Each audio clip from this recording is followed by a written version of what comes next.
Hey, how are you? Hi, how are you? Pretty good. Good.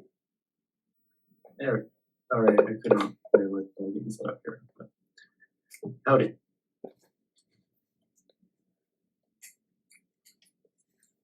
You ready to delve into like optimistic Norbert? Because he's coming. He's gonna say how bright the future is. The closing to that chapter was like pretty like hard in the paint. Norbert was here. Yeah, very, very strong conclusions. This is the most like hellfire and brimstone I've seen him write. Which I could say seemed unwarranted. Yes, and I will be going promptly at the end of the hour, even though I'm trying to set this up here because I have to watch my team's opening game and deal with my hopes that have been much like much how Norbert is painting a bleak picture. I have an optimistic picture of the future of the season for my football team, and I'm grounding it heavily in the expecting it to plummet massively into not being hopeful at all. So, as I get this recording to start soon, I'll watch them at their first game and see they have a new head coach, and then woo, should be fun. But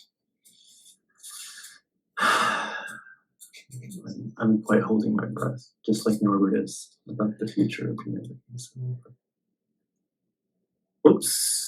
I didn't get to read it. I didn't read much ahead, so I don't know if he's more optimistic in the next chapter or not, but I'm curious about that.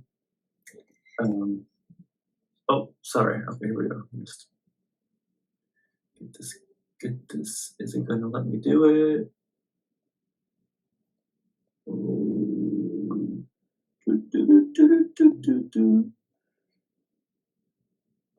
Yes. I think it's live streaming is on. There you go. All right.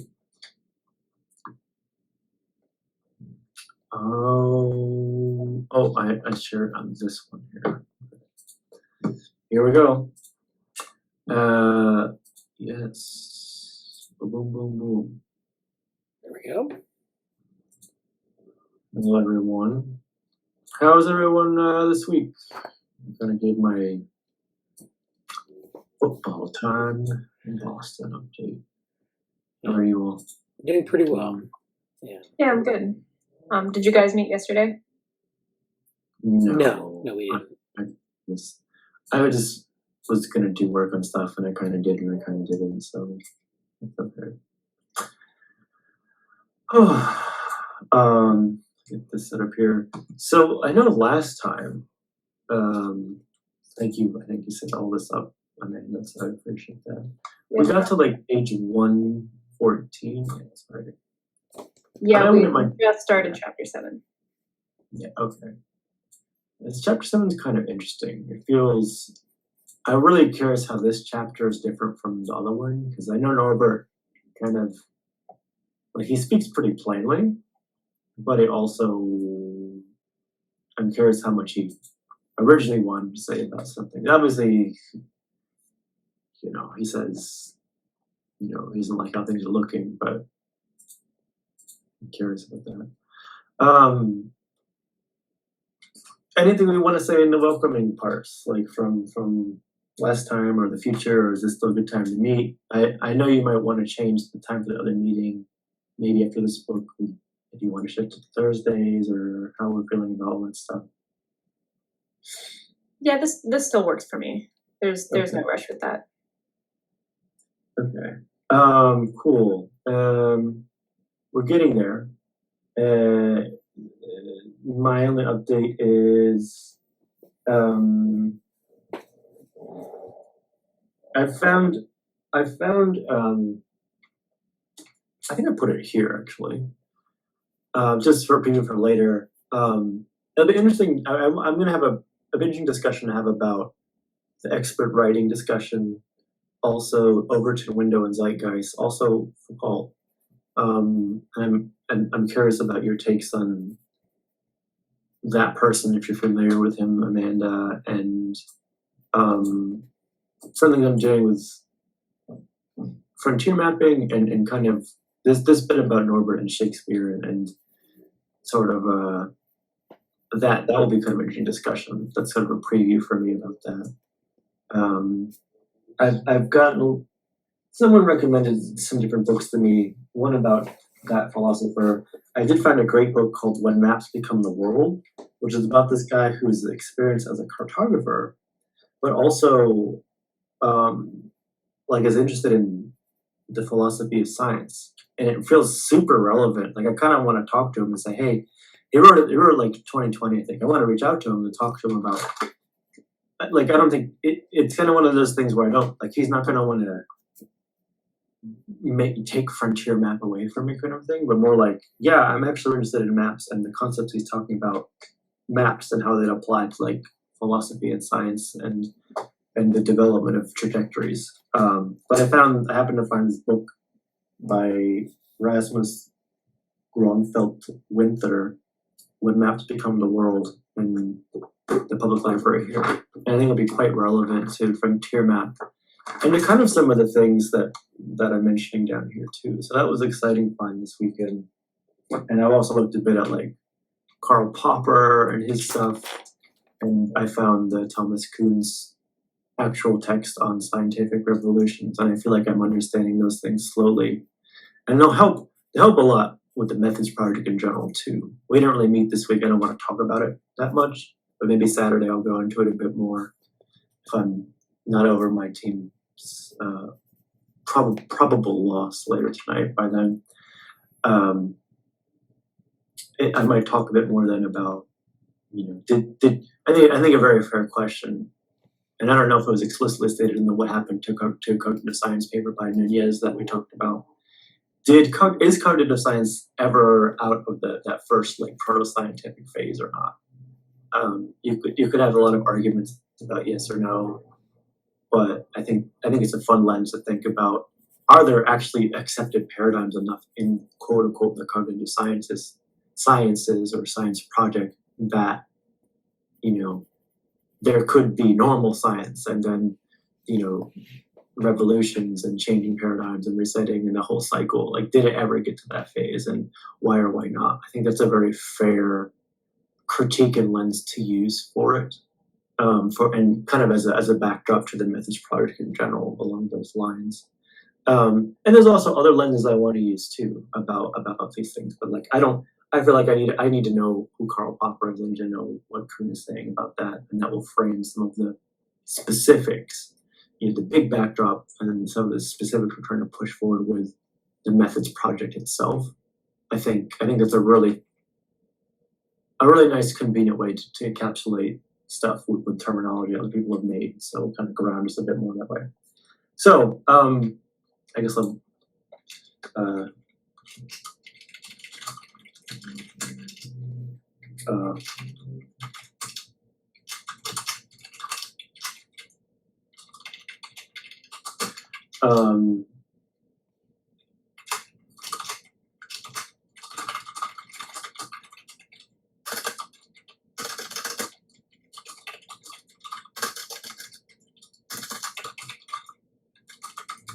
stuff like that. We Robot, just to mention this.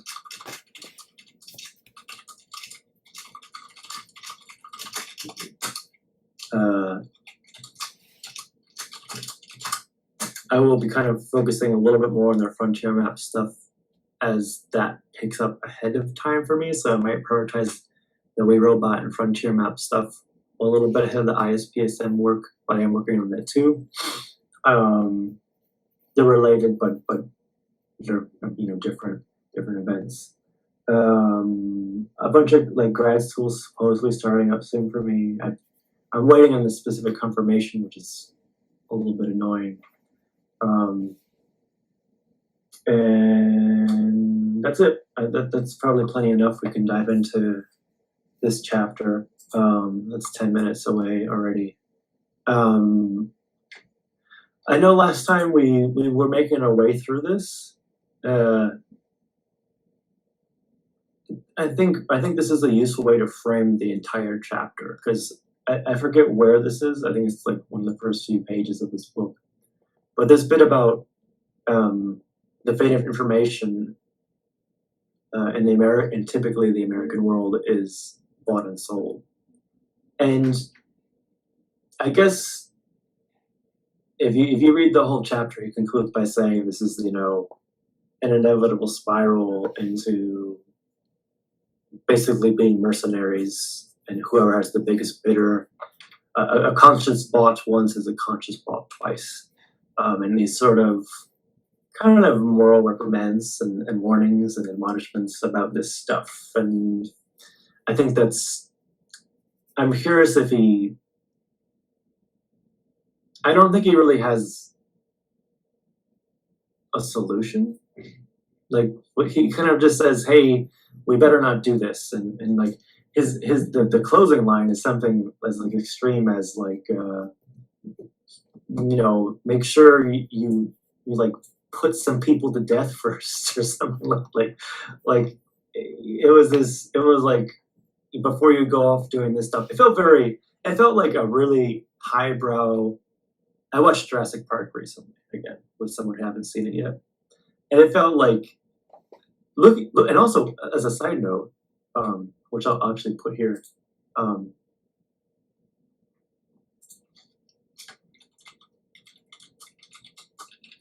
As a side note, Jurassic Park, even though it was so tropey, and so not,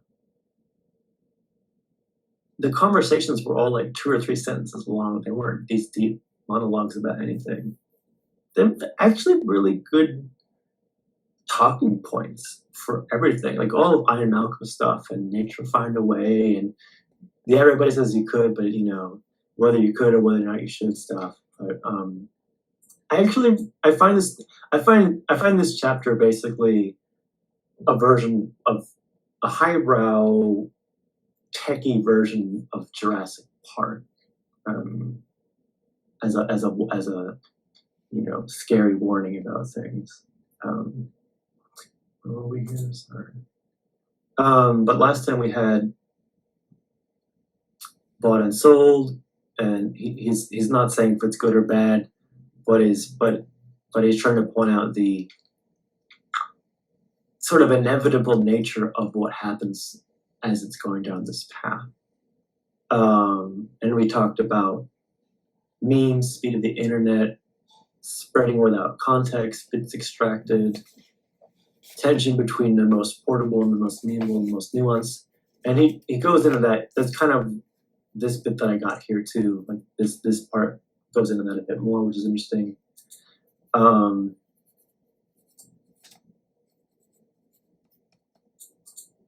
Yeah, okay. I think that's kind of a recap. I see that you have some things here, Amanda, and I don't know if you want to just kind of, this is kind of about where we left off. This is it's not my business to cavil whether, etc. here. So 114, I think, is about where we were, but anyone have any thoughts before we dive into the text again, I guess? So at the end of the last conversation, I definitely was,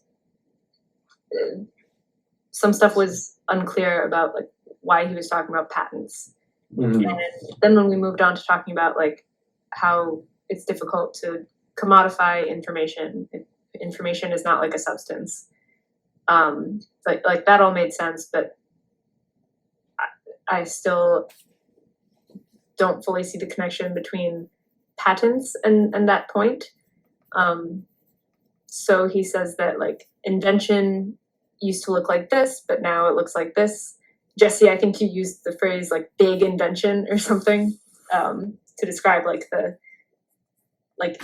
research industrial complex maybe.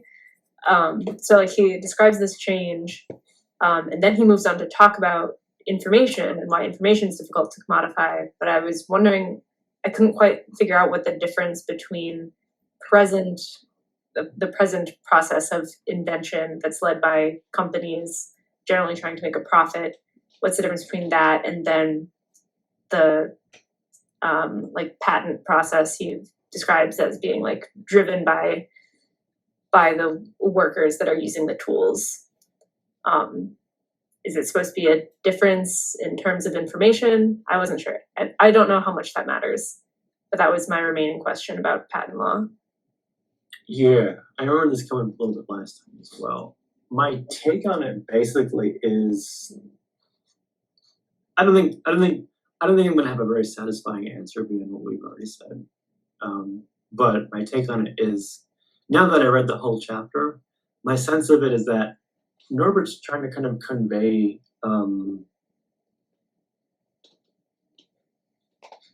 I think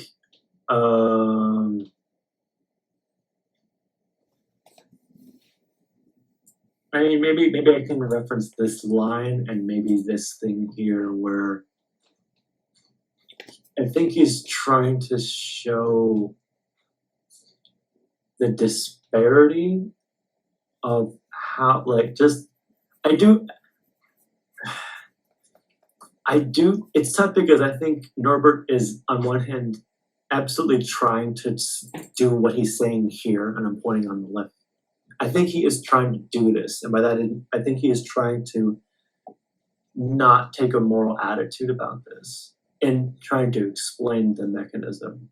But I do think he's also inevitably trying to make a moral stance about it at the same time.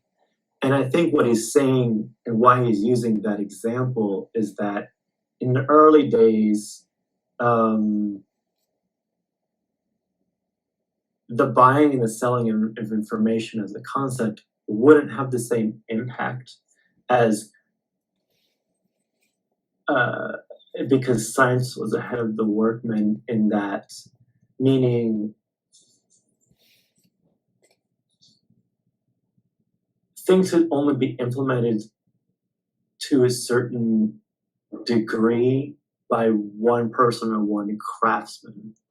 And over time, as much as we're trying to use this sort of intellectual property or secrecy to constrain development, I think he's saying now the capacities of the workmen to implement science are very, very, very different.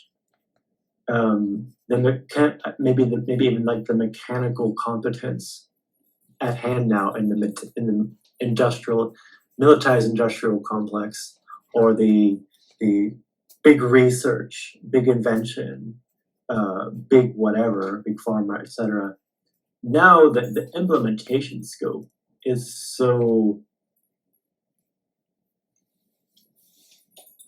bigger and more rapid, and that's obviously true, increasingly true today. And I think I think what he's getting at with what he's getting at with all this is basically saying the implementation power of a bunch of scientists doing these sort of specific, he did something here about, like, at the end it was something like I'm trying to think what to search for. Whoops, it's not letting me do it.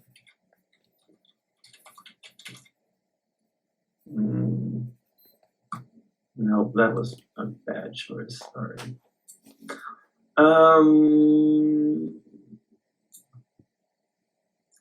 This was a really interesting thing for New England, because he wrote this in New England, and I live in New England now. It's kind of interesting. He talks about ciphers. I'm trying to find a specific passage that might help me try to finish what I'm trying to say in the other thing, though.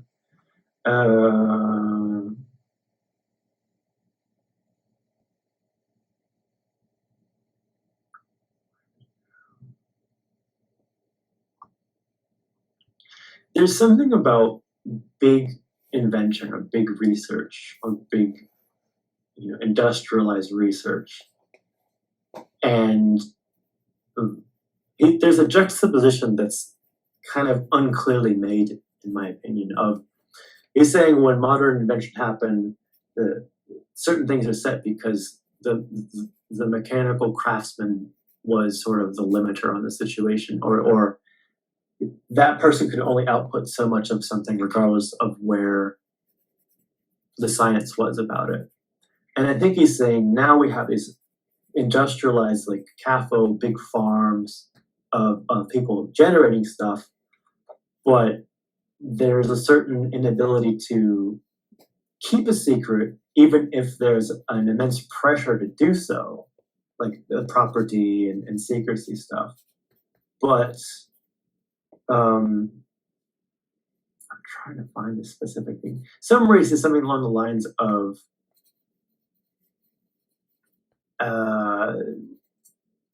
almost like here I think it is.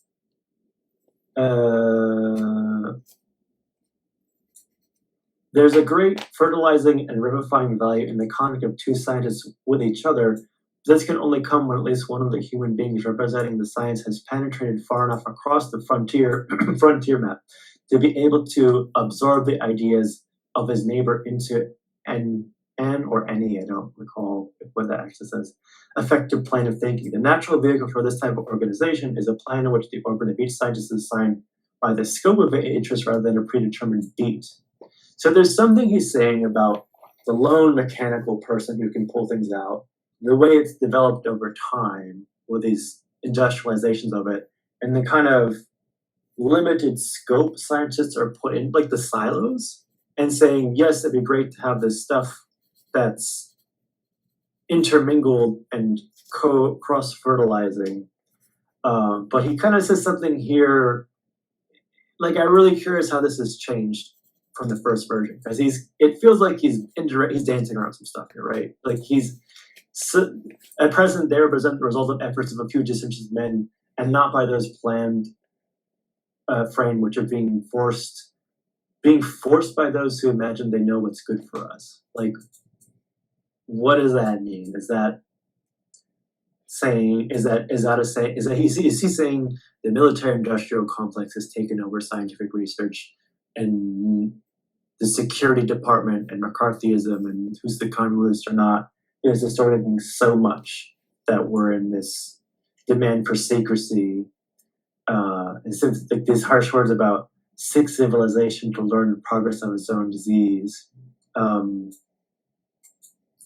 like there's something here that I don't quite understand what his point is. But to kind of come back to your question, I think there's a general commentary about the industrialization of things has distorted the flow, like the actual. I think he's saying it's harder and harder and harder to see the actual consequences of things because there's so much more implementation and so much less actual talking between people. Something like that. And I feel like, let me read what you wrote here. I think he's basically saying, oh, this commodification stuff and the fear and the war stuff is bad. And I don't really see him saying what to do about it, just that,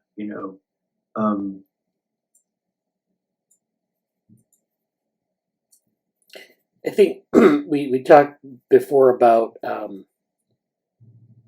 sort of like the speed of communication with respect to people's ability to prepare for it or to understand it. And I think that's what he's trying to get at here. We talked about the book, book Future Shock, which is kind of about the same thing, maybe, where you have this idea that there's this, people aren't prepared for things, technological change and things like that. And he's talking about it more as information flow, which I take it to be networks or information networks. I think that's exactly what this passage is about. So this was before the internet, of course. So right, and then like before deep learning and everything else, which is kind of interesting, which is apparently not. Well, I think you had precursors to the internet. You had like books, you had industry. Like he's reaching back probably to the Industrial Revolution, where you had trade networks, you had exchange of ideas, you had exchange of goods, you had sort of consolidation of different networks. If you hook into a global network versus being in a local network, you're getting the spread of information, the spread of goods faster, and this just continues with the internet. So, I mean, he's kind of putting together that historical arc, and yes, and I'm kind of going to bridge what I have over here with where we are in the text, which is like 115, etc. He's kind of getting into this thing about about labs and so on. And we've talked. This is kind of where we left off last time. We talked about like as a commodity, gold holds its a lot value. Gold and these material things hold value much differently than information, which information cannot be conserved as easily, etc. Entropy. Information. He's kind of pointing out. I think this whole chapter is kind of pointing out the folly of seeing information from a economic point of view, which again, there's no alternative suggestion, but it's just like saying. Sorry, could you say that again? Yeah, I wish. Thank you. There's no real alternative from this, but it's kind of where he's at. I think I'm almost to the point I'm trying to get at here. Commodity talks about artworks here, and then we're kind of getting to physical position of art. Is kind of the long thing about artistry, which is a little. What were you gonna say? Sorry. Yeah, I liked the discussion of art, and I liked the analogy with war technology to explain how, and this is to explain ultimately how information, where its value comes from, and it comes from like context. Like you can't separate its value from its context, because it's not like the gold is not a substance. And the context is like uncontrollable, unpredictable. So I thought talking about art and then talking about technology was, those are just great examples to explain the nature of the value of information. Yeah, and I forget if he mentions Picasso here. I know he talks about like referencing Shakespeare. I think Picasso is shortly after it or before it. Schoolboys and Shakespeare. Oh yeah, okay. This is basically where I was leading us towards anyway. Here is basically, and anytime you want to reference this, the notes you have over here, just let me know. But to kind of continue from that, I guess it says, from the standpoint of property, reproduction rights are covered by copyright law. But there are other rights no copyright law can cover, which almost equally rise the question of capacity of any man to own an artistic creation in an effective sense. Enter NFTs. Oh yes. and these digital things that don't exist, but you're selling the idea, essentially. I wonder how Plato would feel about that. Oh yes, you bought the idea. Or almost like, to be really trippy, because I was talking about what are the I guess they're called indulgences, when the church sold indulgences, like I forget which church in Europe somewhere, the Catholic Church or something. It was like you could throw some money and we'll forgive your sins and also some ancestor sins, and you're good to go. Like now you have a commemorative NFT. Like you have this NFT that represents buying it, just these meta layers of it. Anyway, yeah, that's what I thought of when I thought of like you're talking about the value of art, and like you have ugly apes, and they're sort of like they're valuable. Why? Well, it's the stand-in. Like it's just like art. Why is art so valuable? Because people like it. There's context. Sometimes it's also a money laundering vehicle, but that's not much different than NFTs, by the way. Which is actually a tremendous point to make in all of this. Yeah. Because yes, Context. The means by which we're presented as oh, this is valuable, this is something, but also like this is a way to filter the byproduct of the system into some more amenable, happier looking thing. And then you get people who benefit from the system to squabble over it. So, oh yes, this thing is so much, and like that's a great point, and then one to be expounded upon later. But So on 19 he goes and he gets to Shakespeare's down here, but before we get that, informative value of a painting or piece of literature cannot be judged without knowing what it contains, that it is easily not available to the public during contemporary works. Independent information. I keep hearing all this time. I keep hearing my famous quote, which you guys know it. I'll say here: the transmission of information is impossible, save for as the transmission of alternatives. And I feel like it's the same thing here with this bit about the schoolboys and this thing here. Like, it's what's the difference, or what is the signal to the noise? Like he's.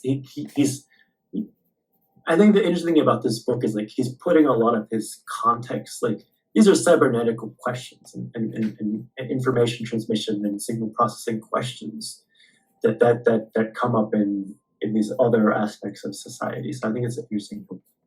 You could look at the whole book through that lens, and I think that'd be probably one of the better, more interesting ones to look at everything. It's just from that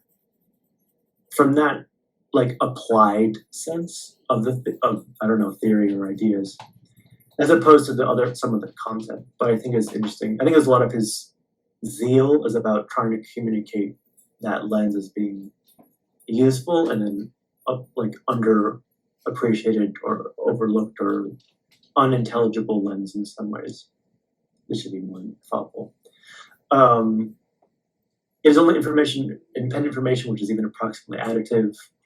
And this goes directly to expert writing, when I was talking about that some time ago. And the guy, I forget his name again. I don't know if I can see it in my history.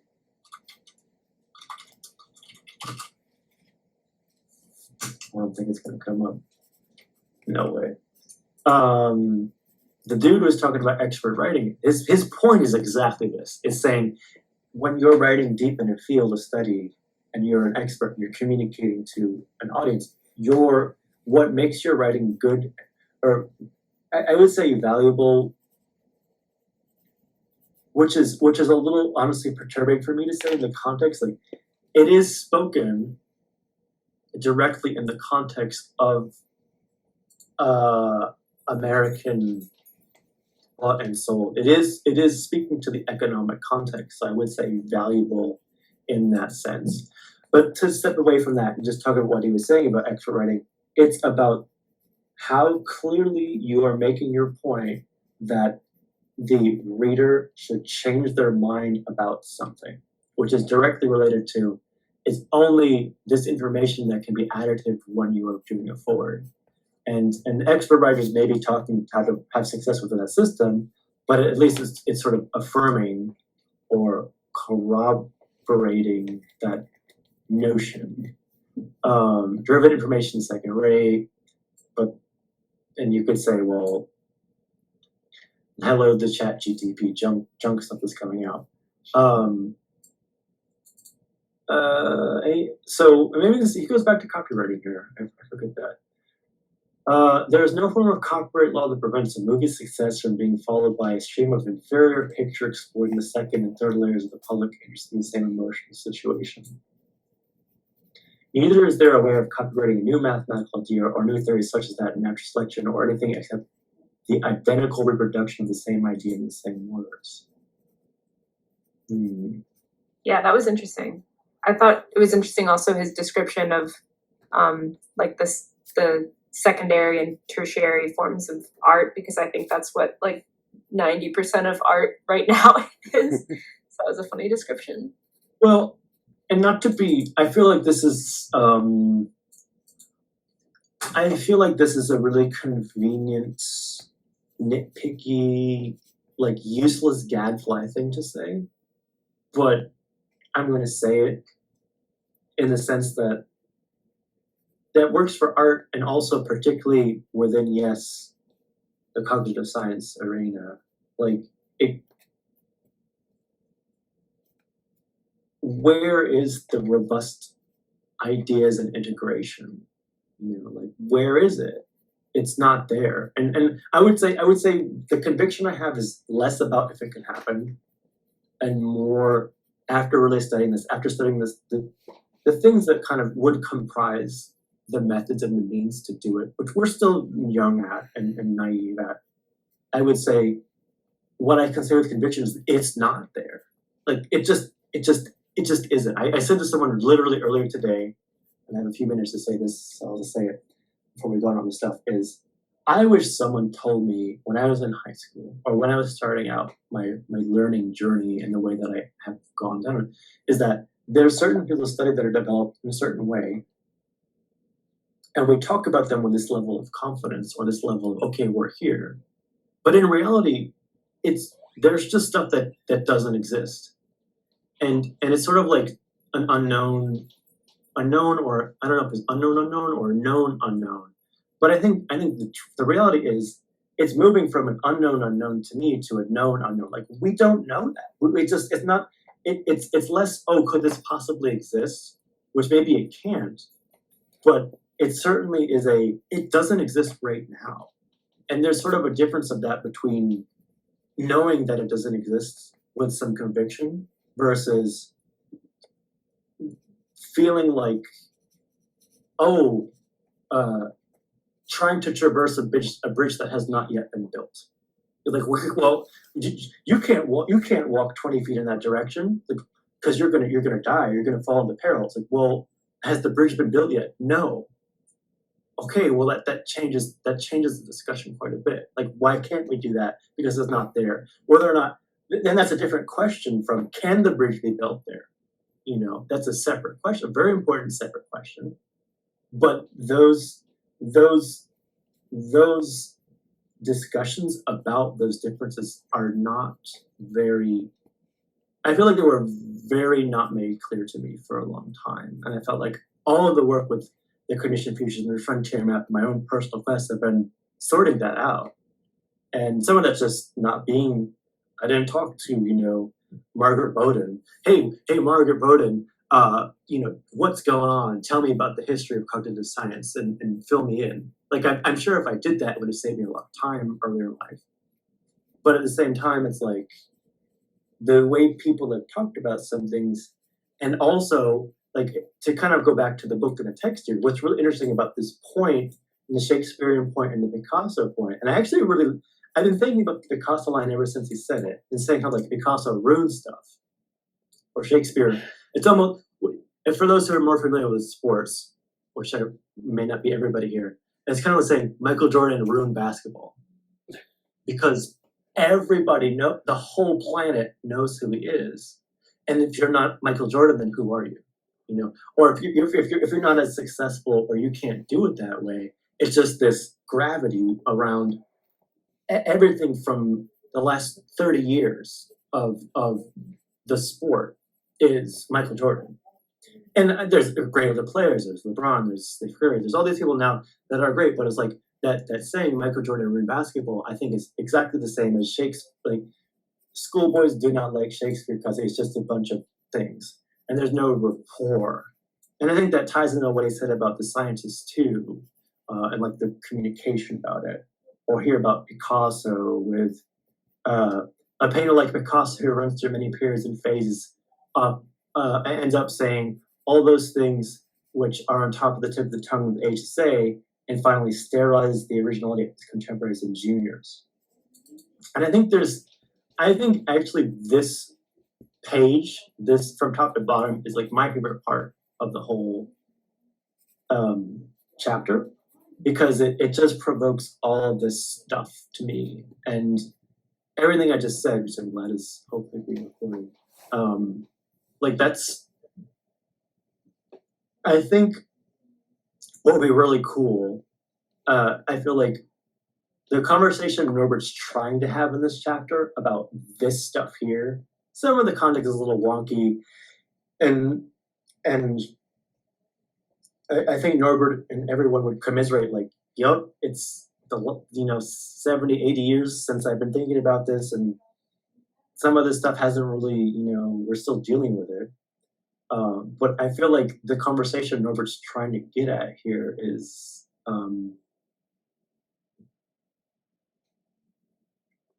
I think if I was to try to offer so what do we do about it for this chapter, which Norbert doesn't try to do at all, and I don't blame him for that. what do we do about it is like, we have to increase literacy and comprehension and understanding about it, which is the easy thing to say about everything. But like, how do we, I think there's a reason. I think it's important to draw the ties out between everything we're talking about here and what I said about why we don't have the models, why we don't have it. There's a relationship between the two things to me, and a relationship between technology. Like, we haven't had the technology either. And if you wanna, I gotta remember my bridge analogy somehow. I'm gonna try to write that down for a second. This is gonna let me do it. It's not letting me do anything. I don't know what's happening here.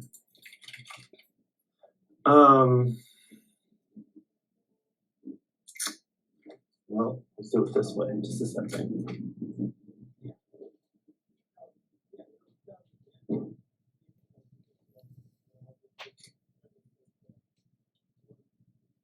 Basically, I think there's something about all this, and can we build the bridge or not? And that being a separate question of if we walk where the bridge is supposed to go. Oh, it's up here. I'm in this. There we go. That's fine. I was searching for gibberish.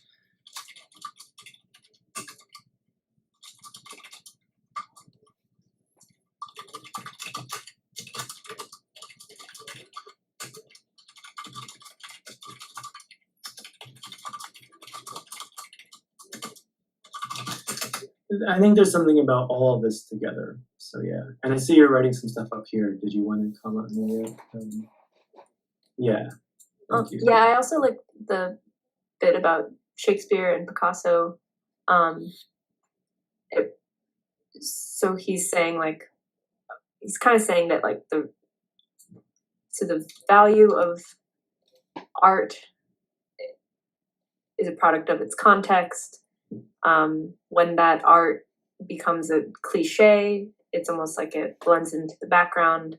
That's why the schoolboys don't like Shakespeare. It's like, maybe that's like my aversion to Kant too. Like, for whatever reason, I feel like I've heard him referenced so many times that it's just like, it feels like background noise.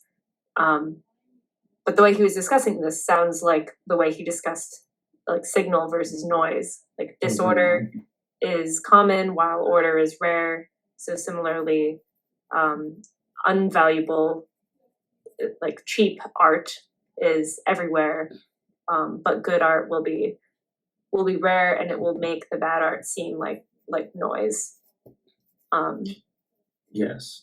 As a way of like describing the type of context that would make a piece of art valuable, it has to like stand out in this particular way.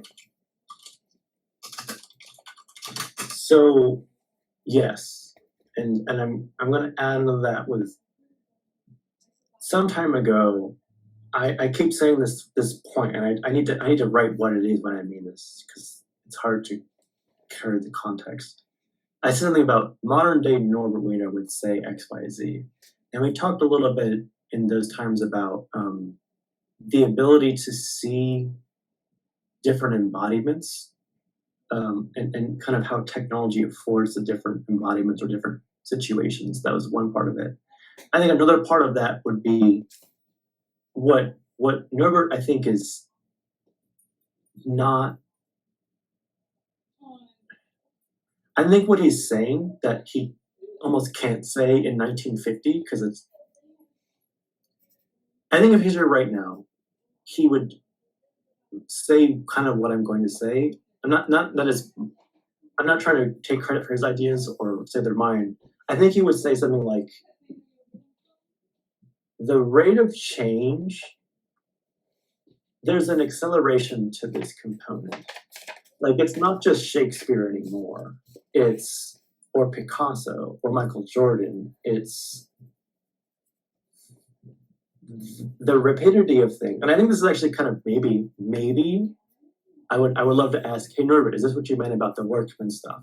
Your original question, I think, maybe goes to this. He's saying the rate of change in and of itself, of things going through this process of becoming these almost like pixelated or like becoming the tropes and removing, becoming so sterilized. I like how he says it here, becoming so the sterilizing effect, and then the inability to have the rapport of the context because of these things that are so enormous and so have such gravity or gravitas around them. The rate of change of that happening and things forming around them is accelerating, like exponentially. And you have this in different fields of study. Like you have it in, it's not even cybernetics anymore, it's systems neuroscience, it's dynamical systems theory, it's complexity. It's like you have these consolidations in the reference point, consolidation reference. And I feel like that is happening in terms of the dissemination of knowledge at breakneck speed, information deluge. But I feel like actually trying to diagnose that, I feel like Norbert would say, yeah, that's what I have been seeing. And his conclusion is not this is not good. But I feel like there's something to be said to trying to illuminate that process to some extent, at least. Yeah, I wonder if anyone's come up with a model for this, like back when memetics was big, and it kind of failed because they don't really talk about it anymore, and the journal of memetics went away. Yeah, so I wonder how, if there are like any people took Norbert Weiner's template for exploring the topic, or if it's like doesn't really incorporate much of that at all. The reason I'm curious is because it seems like one could put together a paper that kind of gets at some of these issues and then kind of recasts some of what was happening in memetics over the course of that fad. And that would be a nice, interesting paper. I think I'd learn a lot from that paper if it was done right. Yeah, let's consider that. I mean, I like the idea. You can see the idea of like feedback and derivative activity. Like if you have an idea and you feedback and you keep making copies of it that are slightly different, you get these derivatives, and those don't have as much value, but they're still like they could have some value. They're not entirely like clones. And then at the same time, you have this idea of consolidation and reference points. So you have this sort of feedback loop, and then you have maybe like another feedback loop that's a little bit different, where you have things coming into that point, and then there's a feedback to that point, which is sort of like the self-referencing aspect of context. So a lot of cultural landmarks have a context, you know what it is, and you have to refer back to that to get to get some value out of it. So it'd kind of be like, you'd have to quantify the information, but you'd also have to have a semantic aspect to the relationship where there's like this referential value. There's a lot that could be said there. We only have 10 more minutes, but I wanted to just ask this question: Is this a reasonable statement to make in talking about history of cybernetics here? And John von Neumann, I think, looks like that a little bit. A split from artificial intelligence. Like I know there's a split off, but does this cybernetics, such as the study of ANNs, were downplayed and the discipline shifted in the world of social sciences and therapy? Do you think that's a fair, like that happened, but? Yeah, I think the sort of the derivatives, as it were, of cybernetics kind of went in different directions. So people used to talk about it in terms of like maybe artificial neural networks or some sort of representation like that, and then it became more popular to talk about it more figuratively in some of the social sciences, of course. And then I think the aspect of it that looks more like ANNs kind of went to control theory, and it got developed there separately. So people rarely talk about it in the way that we maybe talk about it, because they're not kind of combining the two anymore. They're kind of separate areas. They've been sealed off more or less. There's some exceptions to that, There is like some control theory in psychology, for example. I don't know how prevalent it is, but people have attempted to pick it up after the fact, and perceptual control theory is what I'm thinking of. But otherwise, they're not really in the mainstream of each other. Would you think this is a fair statement to make too? In the 1970s, new cyberneticians emerged in multiple fields, especially biology. And then we have our guys, Manturana, Varela, and Alton. Who's Alton? Oh yeah, that's definitely right. I think Varela was like explicitly inspired by second order cybernetics. Autopoiesis is fundamentally cybernetic thing. It's so interesting because this page lays out history in an interesting way. UIUC. Oh yeah. There's an interesting history of that group. So Hands-on Forrester had a lab at the University of Illinois. It was a biological computer lab, and it was around to like the mid '70s. And someone did a historical project where they kind of dug into the history of that. So I'll have to pull that up one day. We'll have to talk about it because it's really interesting. If there's anything like next time I'm in Chicago, which I know is not really. They don't really have any. They don't have anything to commemorate it necessarily. Just like a plaque or something. I know. It's like the time I went to the MIT museum recently. They took down the big picture of Norbert Wiener, the one that was originally my lab picture. I standing next to that picture of Norbert Wiener and like the black and white picture. So I gotta find these artifacts of the forgotten age. At any rate, we'll look at this later. I think we've hit a lot of the major points. I think it was interesting. It's very interesting. The analogies to weapons is quite interesting. Like weapons and stockpiles and only having a more powerful weapon and keeping weapons away from other people. He relates at some point, relates it to law and saying you've got to jam signals and make your point, and getting to the place of you got to have the one guy who's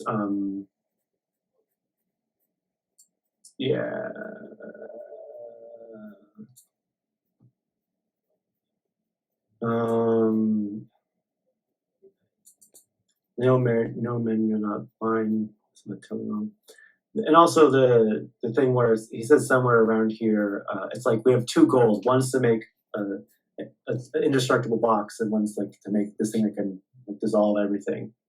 And just like I think that's sort of the crux of what it's getting at. Like we're trying to do this stuff, and it's going to be this sort of paradoxical task in the way we're set up. Is this the end of it? No, not yet.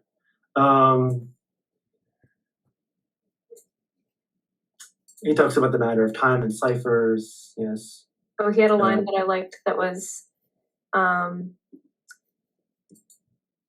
this greatest single example of the art of decoding is the decoding of the secrets of nature itself, and is the province of the scientist.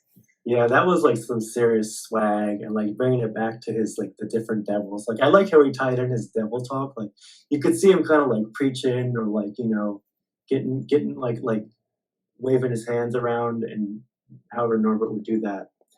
But he gets into it. He's like, I could see he has like some swag about that. There's also a really good point here as I'm kind of breezing through this last part.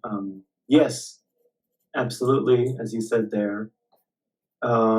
Ciphers, and he kind of blends that into how special it was to get these different, countries' geniuses in one spot, and how much that's not going to happen. There's a very interesting point, actually, that I'm still trying to parse a little bit, where he says this thing about like the job part of it, paying a lot of money, basically making kind of mercenaries of them. But this bit here I didn't quite get. It was the skill by which the French and English do great amounts of work with apparatus which an American high school teacher would scorn as thinking about job. is not to be found among any but a vanishingly small minority of our young men. The present vogue of the big laboratory is a new thing in science. There are those of us who wish to think it may never last to be an old thing, for when the scientific ideas of this generation are exhausted, or at least reveal vastly diminishing returns on their intellectual investment, I do not foresee that the next generation will be able to furnish the colossal ideas on which colossal projects naturally rest. That kind of is, I don't know how to interpret it. It's a little bit, I think haunting is a little too dramatic of a word, but I feel like, I think there's something there that I don't know what to really make of it. Because I'm very familiar, I really love Carl Sagan's quote about, science and technology, that it will, a society based on science and technology, but nobody understands it, or lost in kind of, grasping at these things we don't know how to understand. That's part of it. But I also feel like there's something to, I think there's something he's saying here that lends to what I was trying to say about the rapidity of the Picasso Shakespeare pixelation stuff, but also the lack of the colossal ideas on which colossal projects naturally rest. Like, obviously there has been some colossal project, like the Human Genome Project, and these other things that exist. So I feel like there's some counterpoint, but I think there's also, there's something there that I don't know how to fully parse, but yeah. And then this bit about, then we're coming into the bit about scientists and being able to have communication with each other. This sort of dancing around, talking about McCarthyism, perhaps, or state departments, or these governmental directives about secrecy or not sharing or whatever. Weapons again. Yeah, it was interesting that he started the chapter by saying, like, the way that we talk about information, or the way that he's going to talk about information for like the American audience, is like we want to fit it into this like substance that can be bought and sold. But I think of like maybe a deeper I don't know, metaphor for information would be this war talk. Information is something that can be like fought with and should be protected. Like that seems more fundamental than the buying and selling to me. Yeah, and I think the kind of conclusion of this chapter is like taking that, like, okay, let's escalate that. He says it here: wars, science is impersonal, and results are the results of further pushing forward the frontiers of science are not merely to show us many weapons which may employ against possible enemies, but also the dangers of these weapons. And he has an interesting analogy of like the biggest way to keep the secret of if the bomb could happen will be to not do it. But now he said, well, we've demonstrated it can be done, and now anybody in a couple of years could make it. Like any group of people or country could do it, etc. And he gets very brimstone with there's no end to this vast apocalyptic spiral, which I put in the chat. Mercenary, etc. I think I'm trying to find the last page of it. Almost there. Here's my thing I was trying to find too. We're in the position of a man who has two ambitions in life. One is a universal solvent which will dissolve any solid substance, and the other to invent a universal container which will hold the liquid. Whatever he does, he'll be frustrated. No secret will be safe when the protection of matter, human integrity, etc., etc. Yeah, so the effects of these weapons was going to increase the entropy of the planet, hack the planet, and all distinction of hot and cold, glue and bad is sort of, entropy wins, cosmic thing. It's like so many swine. We've taken these devils of the age and compulsion of scientific warfare, values pell-mell all over me, head over heels into the ocean of destruction. The gentlemen that have made it their business to be our mentors, etc. here. You're going to say something? Or?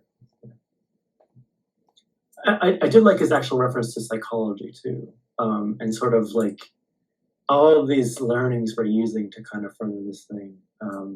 He goes back into the demons, the devils, bedevilment, and stuff like that. And it's a pretty, it's not looking, the future's not looking so bright on this front.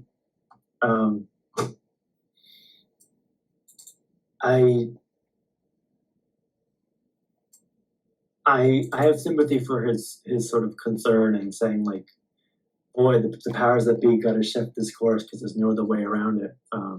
I guess I feel like 7 years later, 8 years later, and being myself is like, well, the track of things as it is kind of one direction. I think my hope is mostly just we have to build some viable things and some viable frameworks. I don't know if it's going to happen. That's like the only thing to do. I would say there's a little bit of there's an alternative to these two things, and you have to like build something else. Is that the system? You can't build within the system. It's going to do what it's going to do. Anyway, that's my personal sentiment about it. And it's past 8 o'clock. I guess we'll do chapter 8. I enjoyed the chapter.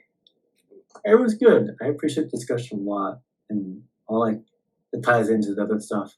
And I do want to follow up on this paper thing for sure. Sounds like maybe Rob Stone would be interested in that too. But yeah. I do want to kind of, after things settle and clearing the dust off a lot of cybernetic stuff and the history of science things I'm looking at might be a nice way to go back into that vein of things because there's some things there to be mined. So, okay, that's all for me. I'll let everybody go and say it was good stuff. Thanks, Amanda, for kind of. That's the end of the book? No. Okay. No, there's a few more chapters. The next one's pretty short. So maybe we, for next week, do the next chapter and then start the following. So finish 8 and then start 9. Okay. Sounds good. I'll talk to you guys later. All right. This week. Yeah. See you Take soon. care, everybody. See you soon. Bye.